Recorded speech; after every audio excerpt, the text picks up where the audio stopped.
Hello, ഞാനിന്ന് എല്ലാവർക്കും കഴിക്കാവുന്ന ഒരു ദോശമാവിൻ്റെ റെസിപ്പി ആയിട്ടാണ് വന്നിരിക്കുന്നത്. അതിൽ ഞാനിതാ റാഗി അഥവാ കോറ ഒരു 300 ഗ്രാം, അതേപോലെ തന്നെ ഒരു 300 ഗ്രാം ചാമേരി രണ്ടും കൂടി ചേർത്ത് 6 മണിക്കൂർ കുതിർത്തി വെച്ചതാണ്. അതിലേക്ക് ചേർക്കേണ്ടത് ഞാൻ തുവരപ്പരിപ്പ് 2 ടേബിൾ സ്പൂൺ എടുത്തിട്ടുണ്ട്. അതൊരു 10 മിനിറ്റ് മുമ്പ് മാത്രം വെള്ളത്തിലിട്ടാൽ മതി, കുതിർത്തിയാൽ മതി. പിന്നെ അതിലേക്ക് വേണ്ട സാധനങ്ങളാണ് 2 മീഡിയം സൈസ് സവോള ഇന്നത്തെ വെറുതെ കട്ട് ചെയ്തിട്ടുണ്ട്, ഒരു 8-10 കാന്താരി എടുത്തിട്ടുണ്ട്, 1 ടീസ്പൂൺ കുരുമുളക് എടുത്തിട്ടുണ്ട്, ഒരു 8 വറ്റൽമുളക് അഥവാ കപ്പൽമുളക് എടുത്തിട്ടുണ്ട്, കുറച്ച് കറിവേപ്പില എടുത്തിട്ടുണ്ട്. ഇനി ഉപ്പും ചേർത്ത് ഇത് നല്ല പോലെ ഒന്ന് മിനുസമായിട്ട് നമുക്ക് ദോശമാവിൻ്റെ പരുവത്തിൽ അരച്ചെടുത്തിട്ട് വരാം. ഞാനിത് നല്ലപോലെ അരച്ചെടുത്തിട്ട് വന്നിട്ടുണ്ട്.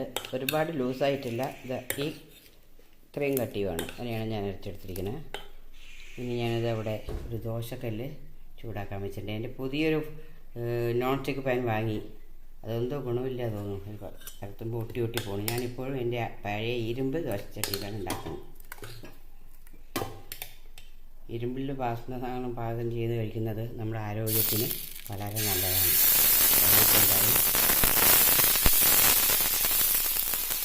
ലേശം കത്തിക്ക് തന്നെയാണ് പരത്തുന്നത്.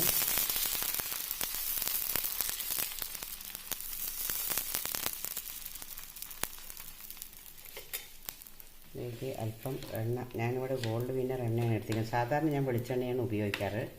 ഇന്നിപ്പോൾ ഞാൻ അല്പം ഗോൾഡ് വിന്നർ എണ്ണ ഒന്ന് അങ്ങനെ തൂവി കൊടുക്കാം.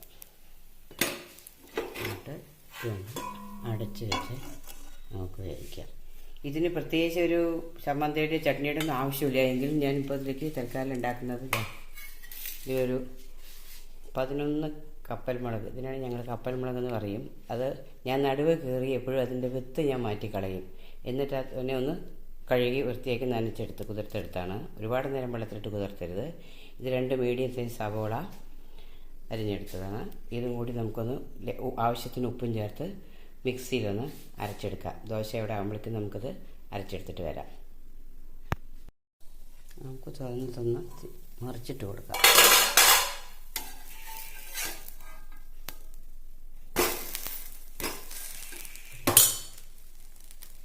ഗ്യാസ് ഒന്ന് സിമ്മിൽ തന്നെയാണ് ഞാൻ വെച്ചിരിക്കുന്നത്, ഹൈ ഫ്ലെയിമിലല്ല. ആവട്ടെ. ഈ ദോശയ്ക്ക് ഒരുപാട് ഗുണങ്ങളുണ്ട്. എന്താണെന്ന് വെച്ചാൽ ഷുഗർ പേഷ്യൻസിനും കൊളസ്ട്രോൾ ഉള്ളവർക്കും BP ഉള്ളവർക്കും ഒക്കെ അത് കൺട്രോൾ ചെയ്യുന്നത് വളരെ നല്ലതാണ്. അതുമാത്രമല്ല, നമ്മൾ ഭാരം കുറയ്ക്കാൻ ആഗ്രഹിക്കുന്നവർക്കും ഇതും ഒരു നേരം കഴിക്കുന്നത് ഏറ്റവും നല്ലതാണ്. കോറയിലാണെങ്കിൽ ധാരാളം അയൺ, ഇരുമ്പ് സത്ത് ധാരാളമായിട്ട് അടങ്ങിയിട്ടുണ്ട്. പിന്നെ ചാമേരിയും വളരെ നല്ലതാണ്. ഷുഗർ പേഷ്യൻസിൻ്റെ ഷുഗർ വളരെ കൺട്രോളിൽ നിർത്താൻ സാധിക്കുന്നതാണ്. അതുകൊണ്ട് ഇത് എല്ലാവർക്കും ഉപയോഗിക്കുന്നതാണ്. ദോശയുടെ പാകത്തിന് വരിഞ്ഞ് വന്നിട്ട് നമുക്കിത് വാങ്ങി അടുത്ത് വരണം. ഞാനെപ്പോഴും ദോശക്കല്ലിൽ എണ്ണ തേക്കാൻ ഞാൻ എന്നും പഴമ ഇഷ്ടപ്പെടുന്ന ഒരാളാണ്. പണ്ടത്തെ പോലെ വാഴയുടെ എണ്ണയാണ് കൊണ്ടാണ് ഞാൻ ദോശക്കല്ലിൽ എണ്ണ വഴറ്റുന്നത്. അതുപോലെ ഇരുമ്പ് ദോശക്കല്ല് അങ്ങനെയൊക്കെ ഉപയോഗിക്കുന്ന കൂട്ടത്തിലാണ്. അടുത്തൊരെണ്ണം കൂടി നമുക്ക് പറഞ്ഞു നോക്കാം.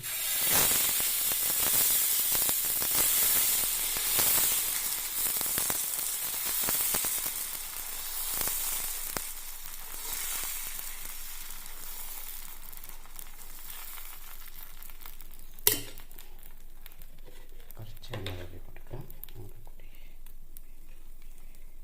വെളിച്ചെണ്ണ ഉണ്ടാക്കിയാൽ കൂടുതൽ ടേസ്റ്റ് ഉണ്ടായിരിക്കും. നമുക്കിത് അടുത്ത് വെച്ച് ആവട്ടെ. അതിനിടയിൽ ഞാനിത് ചമ്മന്തി അരച്ചിട്ട് വന്നിട്ടുണ്ട്. ഉള്ളിമുളക് ഞാനിത് അരക്കുമ്പോൾ ഞാൻ പറഞ്ഞുതരാം. കപ്പൽമുളക് പൊട്ടിച്ചിട്ട് അതിൻ്റെ കുരുവെല്ലാം ഞാൻ കളയും. അത് തൊടിയിലേക്കിട്ട് ധാരാളം പച്ചമുളക് തൈ മുളച്ച് നിൽക്കുന്നുണ്ട്. അതിനുശേഷം കുറച്ച് മുളകിടും, കുറച്ച് ഉള്ളിയുടെ അതിനുമേൽ വീണ്ടും മുളക് ഉള്ളി അങ്ങനെ ഇട്ടിട്ടാണ് ഞാൻ ഉപ്പൂട്ട് ചേർത്ത് അരയ്ക്കുക. ഒരുപാട് മയത്തിൽ അരക്കേണ്ട കാര്യമില്ല. ചമ്മന്തി കൂട്ടി. ഇതാണ് എൻ്റെ ഇന്നത്തെ breakfast. Okay, thank you for watching.